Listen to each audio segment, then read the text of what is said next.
Hi, everybody. My name is Jared Milrad. I'm the founder of Movie Karma. We're a nonprofit organization based here in Los Angeles that focuses on diversity, equity, inclusion, representation, and belonging in Hollywood, as well as social impact, really looking at the power of storytelling and how it can be a force for social good and social change in the world. And today I'm really excited to have a very special guest joining us, Dee Smith, who is a multi-talented music producer, Grammy-nominated music producer, I should mention, singer, songwriter, and her feature directorial debut is called KOKOMO City, which I had a chance to check out. It's a really powerful film that won Sundance Film Festival's Next Innovator Award, and as well as the Next Audience Award, as well as an award from Berlinale's Audience Award and the Panorama Documentary sections. Just a quick background about Dee beyond being a filmmaker. Dee has some incredible stories to tell around being a music producer. And in the latest project, KOKOMO City, as I mentioned, really in this project, Dee passes the mic to 4 Black transgender sex workers in Atlanta and New York City who unapologetically break down the walls of their profession. This film is a lot of energy. It's moving. It's funny at times. It's enlightening. It's challenging and has a lot of wisdom. And I think it really should be seen far and wide. So without further ado, our guest today, Dee Smith. Dee, thank you so much for being on the show today. Excited to have you on. That intro was lit. You liked it? Okay, good. Awesome. We try to give people a sense of who we're talking to, because Yeah, no, that did it. Okay, so I guess we'll just end it there. That was good. Thanks for coming on. I have so many questions for you. I'm first of all a huge fan. Lots of you've inspired me and many others in all the work you've been doing for so many years. But first off, could you, if you would indulge us, tell us a little bit about just your earlier journey? I know that your father, I understand, was a world-renowned drummer, and you started singing when you were very young. So I just want to hear if you could tell us a little about that musical background and kind of tell us a little about the earlier journeys into music. That'd be great. Sure. No, would love to. My musical education started when I was a child, like just growing up in church, and between my father's church and my grandmother's church. My dad was, in rock bands, jazz bands, and just traveled the world as a drummer. He was dope. And when he was away in another country, I would really be heavily involved with my grandmother's church. And it was a lot smaller, what we call Pentecostal, where you were basically encouraged and liberated to just grab any instrument that you could and just praise God and make a joyful noise, right? So, you get on the scrub boards and tambourine or cowbells and organ, the piano, and, drums and percussions and stuff like that. And I was exposed to all of that. And it was like no school really could teach you that, the church way. There's no comparison. So I learned to write my first songs, in church, and I started directing a choir around 12 years old and writing original songs in church, and learned to play piano and drums and percussions and different things like that. And so I went off, left home around 16 or 17, and, just wanted more. And I ended up going to New York, where I was homeless, like stupid, just packed up, and I was homeless there and ended up becoming a subway singer, and eventually got money and got an apartment in Harlem, a room rather, not an apartment, a room. And I was offered a publishing deal from Sony while I was singing in the subway. And so as you mentioned, you were singing from a very young age, and as you mentioned, the church sounded like really influential in that journey. But as you said, you show up in New York, you get this publishing deal. What was that process like, though? Did you feel like, it sounds like you had, I guess you call it maybe naivete, or just a sense like I'm gonna get to New York. I have this faith in my dream, my belief. But what was that like? To do that, to take that leap. It's actually very similar to making KOKOMO City, which is crazy. I never thought of the similarities. Like, I had no guidance. I had no handbook. I just went for it. The reasons why I left Miami, why I left home, is because I guess now. I just didn't want to follow rules, and tensions were building between my father and I with my identity. I was struggling on what that was. I didn't even know what it was, and you know, growing up in Miami, I love Miami. It's so beautiful here. But as a child, even Miami wasn't enough for me. I had to go see what all the hoopla and all the noise was about in New York. It's just like the quintessential all-American thing. You pack up and you move to the big city and you become, successful. I saw that for myself. It didn't happen right away. Yeah. I became a very, very successful subway singer for years. And I learned a lot in the subway, met a lot of people and things like that. So when the same energy and that same drive, and that same blindness and that same, focus that I had to move to New York, nothing was going to stop me. I had that same thing when I decided I was going to do KOKOMO City. It came out of the same place. Yeah, this kind of sounds like kind of undeniable faith in yourself or belief in what you're doing and what's possible beyond what's seen. Tell us a little bit, Devi, about those early days with music, like when you were in New York. Like, I understand you started producing records and even down Atlanta for some really big artists like Lil Wayne and other folks, Katy Perry, CeeLo Green, lots of others. How did that train kind of start to get going? And was there a point where you felt like, okay, I'm starting to find my feet a little bit in this, or what? How did that happen? Oh yeah. So from singing in the subway, I used to sing a lot and do a lot of gigs with my band. I had created this band and whatever. So there's a lot of songs that I had written and beats that I kind of created, through that process. And I started creating music once I got a publishing deal with Sony. Shout out to Britt Morgan Sachs. I got my publishing deal, and I was like 8 months behind in rent, and I got like a $65,000 publishing deal. Not a lot of money today, but it was huge for me. Like, I never seen that type of money. So I basically went to Atlanta. Supposedly it was supposed to be for a couple of weeks to work with a group that was signed to Interscope. I don't remember their names, but during that process, people were stopping by, listening to my beats, like as they're walking past the rooms in the studio. And one thing led to another. Someone heard another beat, someone started recording. I started recording with, this artist Rocco, and started recording with Carrie Hilson. And it was like this, I'll tell you a story later, but it was a cat fight between her and Sierra with this song that I had co-wrote, and I also produced it. And they were practically best friends, but they got really vicious and catty with each other over this record. And it really showed me not only how the music industry works, but how talented I was to have these women fighting over my music.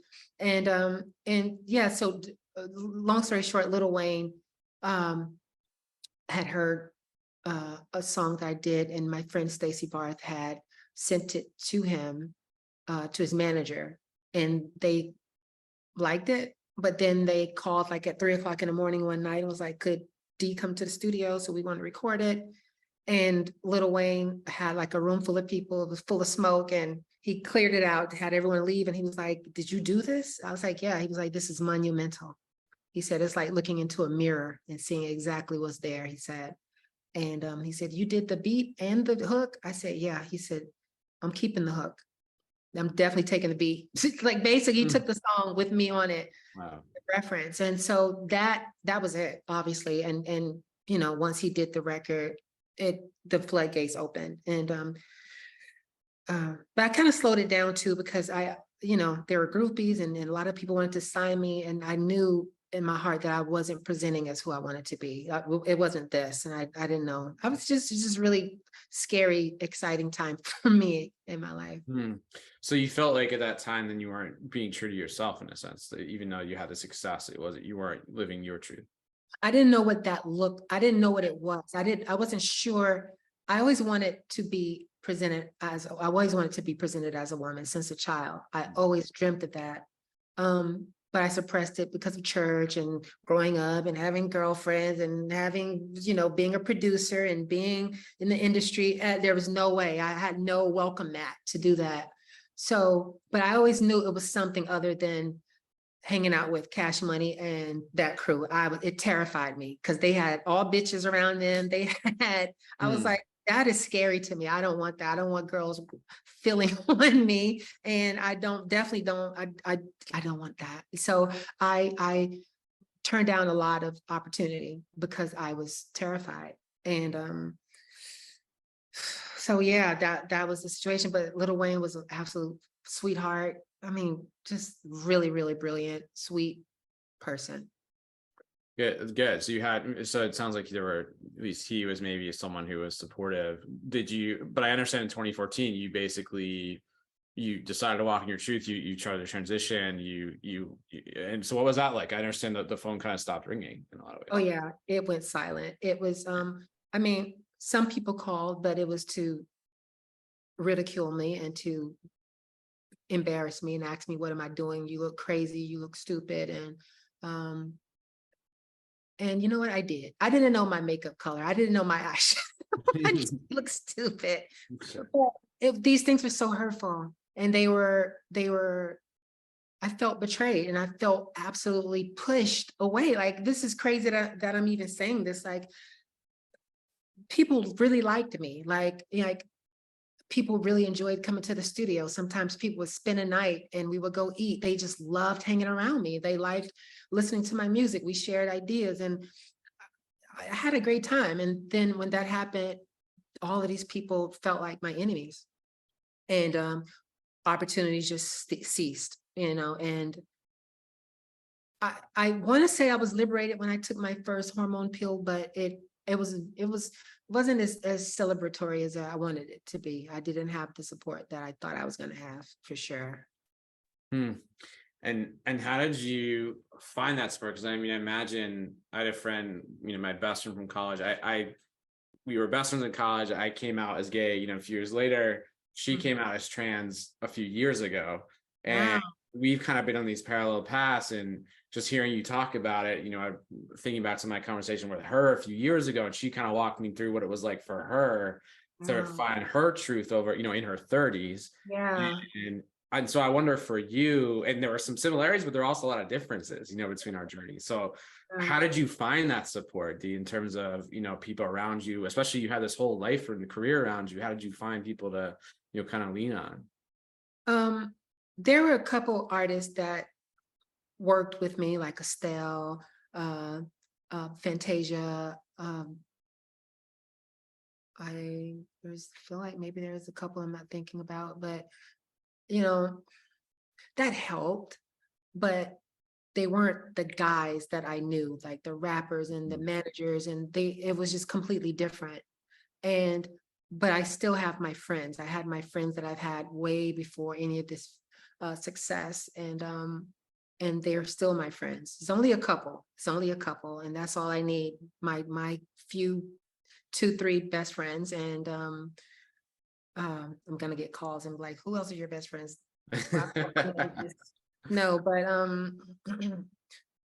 I mean, honestly, that's what it boiled down to. Me having my friends. Like, eventually, I lost my studio, I lost my apartment, I lost my Benz. No, not to sound superficial, but I'm very really understated when it comes to things. Like, I don't really do very often, like the brands, even in clothes. Like I could do it, but this doesn't really drive me. Right. Doesn't really so like cars too. Like I was fine with my Jeep, in my old school Pontiac Lamaze, a 1974 muscle car.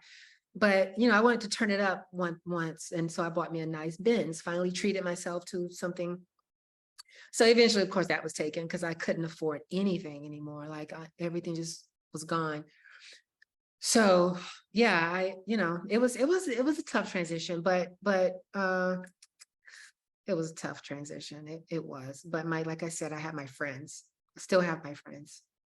You still have your friends. You still had those key people around you. And so let's talk about then you losing. It sounds like a lot of these material things. You're losing that career, really, right? Like, it's that networks. So how did Kokomo City come about? Because this is, I understand you spent about 3 years working on it. You were on friends' couches, trying to make it. Like, talk about this project and just sort of how it came to be, and why make this particular project now?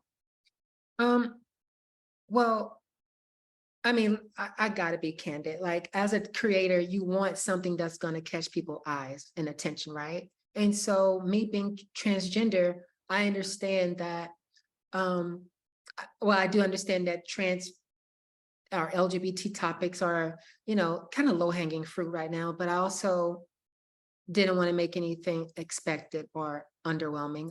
You still have to be creative, and you still have to be, you got to be the shit. Like, if you're going to do something that people have been doing for 12, 15 years, what is going to be your spin on it? And then that was my thought. Like, it wasn't anything that I was afraid of. That actually drove me to really do this, because I know I have what it takes to at least get to do something creative. I just had to kind of put the pieces together. What does it look like? What's the name of it? What is the music going to be? Oh my God, music. So it was like, I forgot, I'm a producer. Fuck them. Fuck the world. I can make my own music. Who needs a label? I'm going to put my music in my film. Like, what are you saying? Like, come on. Like, and, it sometimes, no, I'm not going to go that route, but, I have a great deal of integrity, and I always try to do the things the right way. I always try not to cheat, lie, or steal my way to the top. And, it's taken me a lot longer to get there, but that's one thing I could always remember my father told me. Like, the first time I ever got on a plane for a visual arts competition going to DC, I was getting out of the car, I flew by myself for the first time. And he said, listen, no matter what you do, I don't know why he told me this. That is interesting. Why would he tell me this? He said, no matter what you do, never sacrifice your integrity. Never. He said that to me. And my dad is not he was a good dad, but he's not very like deep or emotional or profound. Like, he doesn't, he's just like, and he said that to me randomly. I don't know what he thought I was getting on that plane to do, but that was it for me forever. Like, I've always checked my integrity. I've always defended that, so anyway, you try to do things by the book and do things the right way. So, I think that's why it hurt me so bad when people kind of like walked away from me when I transitioned, because it was like, I'm really I could produce the same music. It's not going to change. I'm the same person. I still could I can't make the same jokes. It'd be really weird for me to make some of the jokes. It was a weird transition, Right. But I said this earlier, it's like, I was also expecting, because one day I was wearing jeans and, t-shirt and baggy pants and and just being a producer, right? From Atlanta. And then the next day I was wearing heels and blue eyeshadow and expected people to just roll with the punches, and I got offended. I got mad. And I also added to well, fuck you too. And and you don't love me. And I think as queer people or trans people, we have to, it's hard to say this, but we have to be realistic sometimes when what we expect from people. Now that I think about it, it really wasn't fair, really, for me to expect people to just hop on board genuinely right away. Yep.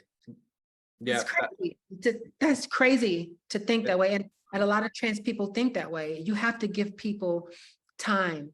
And as hurtful as it is, and as much as you want them to huddle around you, they actually need people to huddle around them during this process, because you don't know how deep people's love for you or how much they depended on you or relied on you, and you took that person, you really did take that person away from them, but you also want to live your life and fulfill your life and be who you really are too, right? And you need them. It doesn't happen that way. It doesn't, even if your parents are there and they love you and they say, I'm here for you, they're trust me, they're dealing with that privately. Yeah. So now that I think about it, after all these years, I wasn't 100% realistic with what I expected from people. Yeah, it's so spot on. I mean, that the others around folks who come out and transition, Mm, or come out anyway, right? There might be a grieving process from the people that love them. And yeah, yeah, because they have yeah, lost someone. And then yeah, you made a great point too about grace. And having I've had some of the similar conversations, people that you transition and you kind of sometimes want folks to just accept you immediately, and it's like, well, they're so, even if they're the best of intention people, they may need some time as that's well. right. Because they're human, and you are building memories with these people. You have no idea what people's expectations were for the future with you. You were their friends, or you were their lover, you were their sister or brother or whatever. And it's hard to not take that personal, but it's not just about us. It really isn't. And people really was gravitated to me, and I just, was so mad that people weren't cool doing the kumbaya around me. I don't mean the industry. I mean like not even just friends, associates. Mm-hmm. Forget about the music industry. Yeah. That was done, but at least people that I talked to once every week, I thought maybe they would, oh, let's have a transgender party to celebrate these Right. wearing. No, They're like, what? not exactly. The way Yeah. we're about to cut your weird ass off, they really let me have it. But Mhm. it took some time to really heal. And I keep talking about healing. I'm sorry, I keep apologizing for being deep, but this is the truth. Like, I really had to heal from a lot to even come close to producing Kokomo City, and even that process was healing. It was yeah, very needed, very much so needed. I was going to ask about that because I mean, imagine having transitioned, gone through what you went through with the music industry, then working with these four, Black trans sex workers in Atlanta, New York. And I understand, if I understand correctly, unfortunately, one of the folks in your film was recently killed by a victim of gun violence. Is that right? Which I'm so sorry to hear. It speaks to the violence against a lot of folks in the trans community. But I guess I was curious about that, how it was healing for you, and what was that like working with these folks who are just so, I mean, one of the things I was struck by in the film is just folks are just so in their own element in terms of, I mean, they're so insightful, they're proud, they're beautiful, they're dynamic. I mean, they're just full human beings. Yeah, rock stars. Yeah. Like, and that was part of the reason why I did Black and White, because there's something classic and rock star about Black and White. No matter what tone it is, it's just so badass and beautiful, right? Like Yeah. Calvin Klein campaigns, it's just like that. Stephen Mazel, that 90s kind of real cool, kind of look. I wanted that with these Black girls because, at the end of the day, it was just very important to identify myself as a filmmaker, and wanted to do something cutting edge or a little different. So when I had the opportunity to do Kokomo City, I thought all of these things matter to me, and thought about mistakes I've made before, even temperamentally or emotionally, moving forward with this new found career that I have. I'm just so grateful, and I'm not having to defend myself, or not having to feel like I have to have validation everywhere I go. Like, people are accepting me because of, it's so crazy. I'm successful because of the things that the music industry, got rid of me for. It's just like, Right. it's beautiful. It's crazy. Yeah, that you're now that you're walking in your truth, this project I feel like just connects so deeply to your truth, but now these other folks that you've really, shown the spotlight on. One of the things I was struck, and there's so many things to talk about this film, and that I wish we had 3 hours, but one of the things I was struck by in this was, so, what I think it was one of the characters in the film said, one of the women said, which was, in the Black community specifically, they felt like they were not accepted, they were not celebrated, ironically, because within the Black community, obviously the Black community itself has been marginalized and not accepted and discriminated against for many years. I was wondering if you could speak to that. I mean, just sort of the insight that these women had on, because they were trans, they saw kind of discrimination and oppression in a different lens. Oh yeah, like I mean, the entire Kokomo City of its entirety was really about the experience that we have as trans women dealing with the Black community, right? And just like it is its entirety, that's basically what it is about. And the experiences that they've had are so valuable in their stories and the way that they told them, because they were in their element. It was a new, they were blown away by the fact that they didn't have to create these talking points politically or defend themselves. We just wanted to have a conversation. And we filmed that in a filmic, creative way. It creates a new kind of a new door, no window, a new kind of like vessel to receive a message, other than being condescending or preachy or just gay flags being thrown at you like asteroids. It's just like, we're going to talk to you like we're your cousins or your sisters or your brothers, with the guys in the film. And I thought in that sense it was pretty groundbreaking, because it's very I don't know. I don't know. There's something new about, the way the girls told the story, but there's nothing new about what they said. But you hear it differently now, that the way that they're presented in the film, you just listen differently because it's approachable. It's not too much, to listen to or watch. Exactly. Yeah, it's very casual. It's very honest. It's very authentic, and it's very relatable in an interesting way, because I feel like it's down to earth in the way that you. Even if we don't walk in the shoes of the other folks in the film. I guess what in these last few minutes, what were your takeaways from doing this project? What do you feel like you learned? And I guess part two of that question is, what are you even hearing from audiences as people have seen this? I mean, I imagine there's I would hope, a growing sense of empathy and understanding for not only folks who work in sex work, but also for trans women and for Black trans women specifically, I would hope. Yeah. Oh yeah. I mean, I didn't want to create a pity party. I just wanted something that people will have a human connection with these women, and I wanted to humanize us in a way that people can actually watch it from top to bottom, even if it's not your tea, you're like, this is something. Who cares if it's entertaining? Who cares? Who cares if they said tranny or there's a boob out or somebody smoking weed? That's the hook, the reality, the relatability, that familiarity, right? And that humanness. So many times as queer people or trans people, we are dehumanized by the very organizations that are trying to humanize us. It's like we're overkilling it with all of these protections and all of I mean, don't get me wrong, we obviously want to be protected like everyone else, right? Yeah.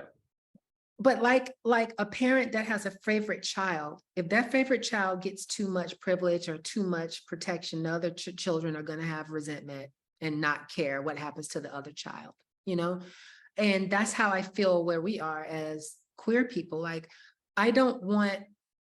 we've pushed the Black community and a lot of the community in the world, turned them off a lot by, a lot of the tape around us, the cautions, don't cross, or the what to say or how to say it, and who I don't even know how to talk to trans women. Like, and I'm transgender. It's like, that's it for me. Like, I'm like, I want to create a film that I would want to watch. I don't, we know the statistics, and they're horrible, right? But I'm also a director. I'm also a filmmaker. I want to entertain people. It's not, and trans people want to be entertained. We want to look at ourselves and laugh too. We want to talk, and we want to have sex, and we want to, see fine guys. How can we be humanized if we're not allowed to do whatever all the other humans are doing? They want to get nude in documentaries or television shows. Well, guess what, sweetheart? So do we. Yeah. Yeah. And it's not been done in this way, but you can't front on it because it is real. It's super real. Yeah, it's super real. And I think your perspective made it real, and I think your experience, I guess, is what I was trying to connect with folks. And I don't know if you agree, but I feel like your life experience made it true in a sense that we could connect to people, these folks as human and not just as quote unquote sex workers or quote unquote trans. Yeah, no, absolutely. I mean, but again, when these women saw themselves on the screen, just looking at them, look at themselves, like, it's just, how is this not normal? How is it not normal that a trans woman is comfortable with her body outside of doing porn? How is it not normal that a trans person or a trans man is not body praise like everyone else, or people are attracted to trans people, and but people have been naked from the beginning of time on television, and it's okay if trans people get into it, and it can't all of a sudden be an abomination, or it can't be defensive because a trans woman was naked, or Yeah. we got to be like realistic here, what I'm trying to say. And nobody's going to stop me from or control me from being creative because I'm transgender. I'm not going to do that. So, it's just the portal has been open, and I got the green light by a lot of people on this planet. And I think it will help us. I really hope it does. And I think just to that point, a lot of the women in the film, if not all of them, talked about, there's cis men hitting them up all the time to have sex with them. And yet, kind of in the darkness, right? And yet they're objectified, it's transactional, and we're not seeing them as full human beings in our society at the same time. Yeah, exactly. I don't want women that have husbands or boyfriends or baby daddies that are tough and go play football, or play video games with their homeboys all day and smoke weed, or they're in the military, to think for 1 second that your husband cannot be having sex with a trans woman. Right. Yeah. Like, men literally have a second life, an entire different total entire life with a trans woman or a man, and and you have no idea because you think he's so straight, he's so tough, or he talks so much shit about gay people, and those are the main ones. That's exactly what the film is about. We're not outing, we're not naming anyone, we're just saying the truth in this film. And those guys that are talking about gay men or a feminine man or a trans woman or got so much to say, those are the ones you need to watch. Those are the ones you need to watch, and those are the ones we need to, I think bring into the light so we can actually have equality. I guess my last question to you, Dee, is just, what is your hope for the future of storytelling in terms of whether that's the kind of stories you want to tell? Because I think this is such a raw, honest, human piece of work, and I would love to see more of that from you. I'm just curious, what kind of stories do you want to see and do you want to tell moving forward? I think I'm always going to be inspired by the culture, and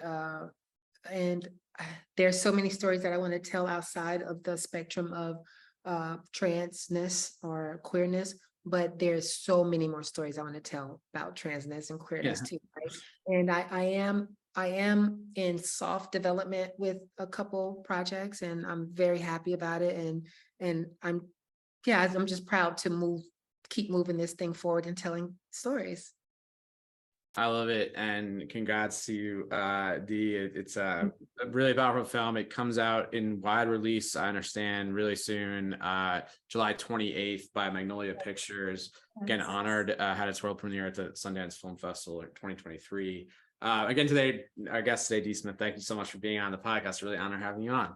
Thank you. You were great. Thank you so much. You're welcome.